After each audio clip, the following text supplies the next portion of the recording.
Christy, on when it comes to children and vaccines, how you feel about that? Like, Yeah. it, I can totally respect, because I'm a parent myself. mm-hmm. I have two children, so I respect people, having reservations. What what I wish people knew is I think there's this misconception that COVID doesn't affect children. I see it all the time. I think we both still have the bad habit that we still read the comments.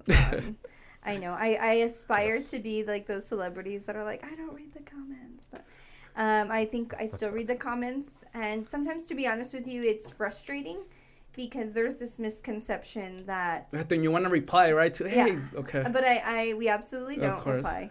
But it's frustrating because there's this misconception like kids don't get sick. For the most part, kids, it doesn't affect children. And I'm not going to lie, sometimes I'm like, walk through the halls of our unit and tell me that kids are not being affected.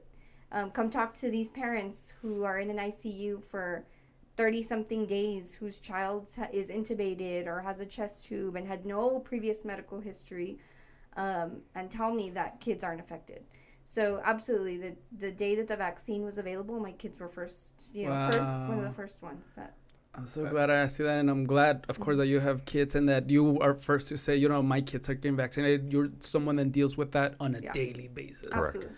And I think it's interesting because, sometimes obviously every parent is concerned with what they, put into their kids and things Mhm. like that. But then, like, they eat McDonald's. We give the, kids Yeah. soda, all these crazy things, Artificial preservatives, that we know that there's research behind. Of of course. Yeah, the- there's like tons of research telling us, the detrimental effects of things like soda Yeah. on kids, but so Yeah. I think that that's just unfortunate.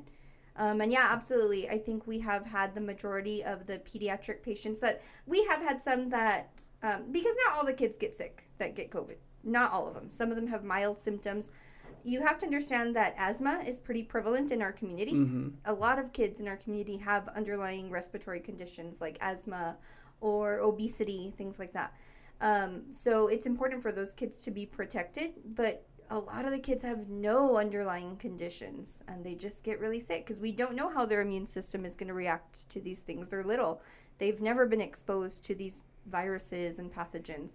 And right now it's pretty tough because it's also our normal respiratory season. So the fall, winter, all the kids are all mocosos already. You know what I mean? We're already busy. So it's kind of a hard time to compound it on top